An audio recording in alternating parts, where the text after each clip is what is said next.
സകലതും ഇപ്പൊ തമ്മിൽ തല്ലി തല ധരിച്ച വീടില്ല എന്റെ ഭഗവതി. എന്തുട്ടാന്ന് കാര്യം? ഇസ്രയേലിന്റെ ഭാഗത്ത് ആൾക്കാർ കൊല ചെയ്യപ്പെടുന്നതിനകത്തിൽ മനുഷ്യാവകാശമില്ല.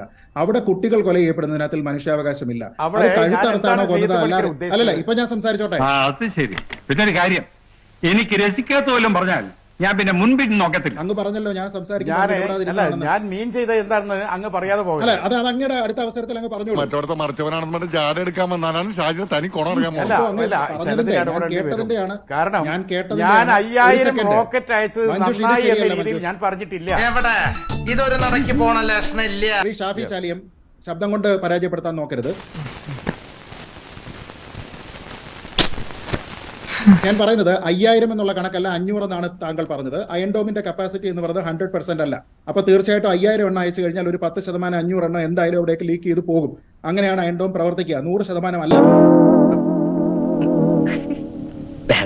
അപ്പൊ അതുകൊണ്ട് താങ്കൾ പറഞ്ഞിരിക്കുന്ന 500-ൽ പോലും 4500 എങ്കിലും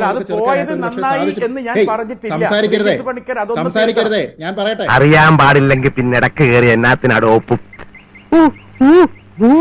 ഞാൻ റെക്ടിഫൈ ചെയ്തല്ലോ. ഞാനത് തിരിച്ച നമ്മള് സഹപാലശ്രീയില്ലേ, നമ്മള് ശത്രുത ഒന്നുള്ളവരല്ലോ ശ്രീത്തെ. അല്ല, നമുക്ക് ശത്രുത ഇല്ല. ഞാൻ ഒരിക്കലും ആ 500 റോക്കറ്റുകൾ അങ്ങോട്ട് പോയത് നന്നായി എന്ന ഭാഷയിൽ സംസാരിച്ചിട്ടില്ല. അധികം കയറി വിലസണ്ട, ഇത് വലിയ ശല്യമായല്ലോ. താങ്കൾ തിരുത്തി. അതെ, ഞാൻ ഉദ്ദേശിക്കാത്ത വ്യാഖ്യാനം നിങ്ങൾ കൊടുക്കരുത്. ഇല്ലില്ല, അവിടെ ഇസ്രായേൽ എന്ത് ചെയ്തു?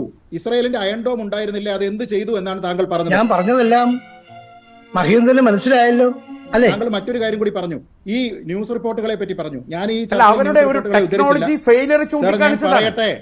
ഞാൻ പറയട്ടെ.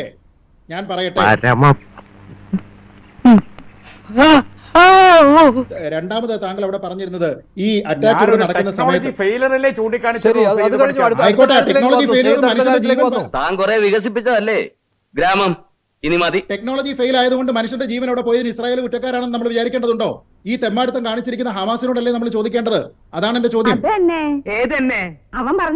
ഞാൻ പറയുന്ന അടുത്ത കാര്യം, ഈ കൊല ചെയ്യപ്പെട്ടിരിക്കുന്ന ആ വാർത്തകളെ പറ്റി ഞാൻ സൂചിപ്പിച്ചില്ല. പക്ഷേ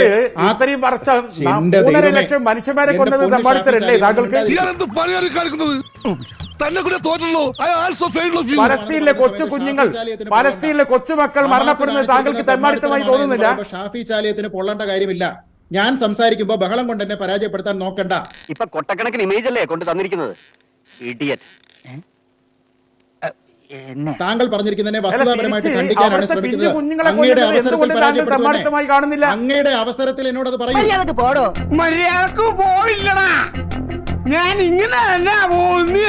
ഞാൻ പറയട്ടെ, വേദന അറിയാതെ എവിടെ കൊന്നു എന്നാണോ പറയുന്നത്?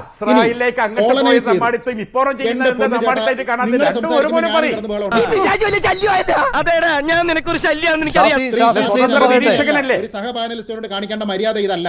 അങ്ങ് സംസാരിക്കുന്ന സമയത്ത് ഞാൻ അങ്ങേ സംസാരിക്കാൻ അനുവദിക്കാതിരുന്നാലും ഇങ്ങനെയാണ്. നിനക്ക് എന്തിന്റെ അസുഖമാണ്?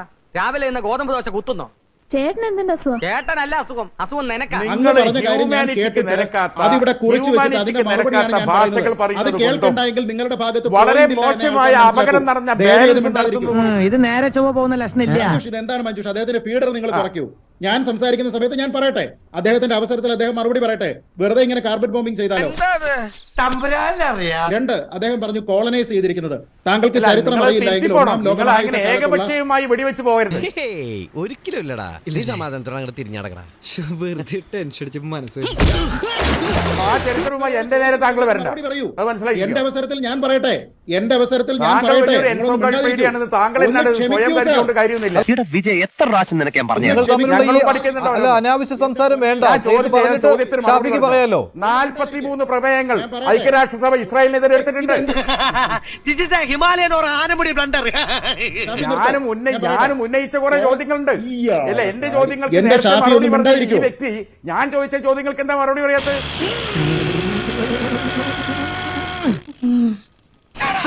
എന്റെ ഷാഫി, നിങ്ങളാണോ എന്റെ വായിൽ കയറിയിരുന്ന് സംസാരിക്കുന്നത്? ഞാനല്ലേ പറയണ്ടേ? നിങ്ങളൊന്നും മിണ്ടായിരുന്നേ. നിങ്ങൾ ചർച്ച അലമ്പാക്കാതെ.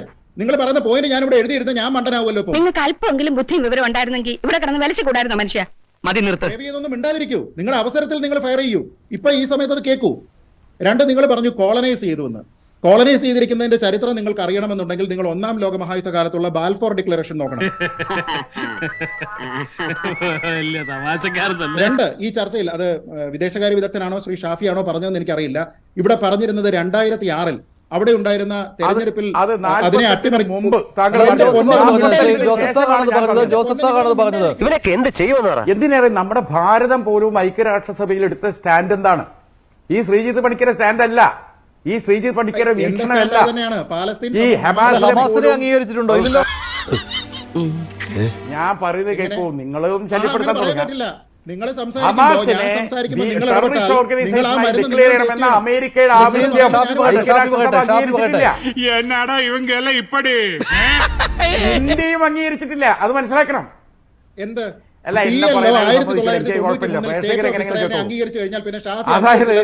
ഐക്യരാഷ്ട്രസഭയിൽ ഐക്യരാഷ്ട്രസഭ ഇതുവരെ ഹമാസിനെ ടെററിസ്റ്റ് ഓർഗനൈസേഷനായി ഡിക്ലെയർ ചെയ്തിട്ടില്ല. അത് ഡിക്ലെയർ ചെയ്യാതെ എനിക്കെങ്ങനെ ആക്കാൻ കഴിയും? ഇന്ത്യ രാജ്യം ഇന്ന് വരെ ഹമാസിനെ ഭീകരരാഷ്ട്രമായി ഡിക്ലെയർ ചെയ്തിട്ടില്ല. 10 വർഷമായി സമ്മതിക്കണം. നിന്റെ വായിൽ എങ്ങനെയാടാ ഇത്രയും പെട്ടെന്ന് ഇത്രയും വലിയ നുണകൾ വരുന്നത്? ഇന്ത്യൻ പ്രധാനമന്ത്രിയുടെ കമന്റ് മാത്രമേ ഉള്ളൂ. ഐക്യരാഷ്ട്രസഭയിലെ ഇന്ത്യൻ പ്രതിനിധിയുടെ ഒപ്പീനിയൻ ഇതുവരെ വന്നിട്ടില്ല, ഇതുവരെ പറഞ്ഞിട്ടില്ല.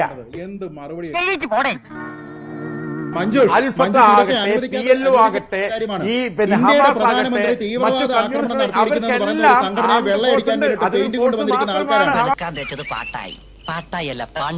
ഇന്ത്യയിൽ പ്രവർത്തിക്കുന്ന ഒരു ജനാധിപത്യ മതേതര സംവിധാനമാണെന്ന് പറഞ്ഞിട്ട് അതിന്റെ പ്രതിനിധിയാണ് വന്നിരുന്നു പറയുന്നത്. ഹമാസ് എന്ന് പറയുന്നത് പാലസ്തീന്റെ കുറച്ചെങ്കിലും ബുദ്ധി വേണ്ട. എന്നല്ല പറഞ്ഞിട്ടുള്ളൂ. ന്യായമോ അവിടെ? ന്യായം പാലസ്തീൻ. ചേട്ടാ അപമാനിച്ചേ ഞങ്ങി, ഞാൻ പോയിക്കോട്ടെ. ഒരു 6 ഇഞ്ച് നീങ്ങി ഒരു ചുവന്ന സ്വിച്ച് കാണുന്നുണ്ടോ? കാണുന്നുണ്ട്. ഈ സ്വിച്ചിന്റെ കാര്യമാണ്.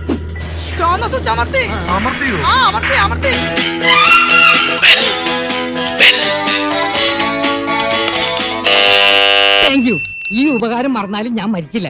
ഇതൊക്കെ എന്ത് അപ്പോ നാളെ നേരത്തെ തന്നെ ഇങ്ങോട്ട് എത്തണം കേട്ടോ? ശരി.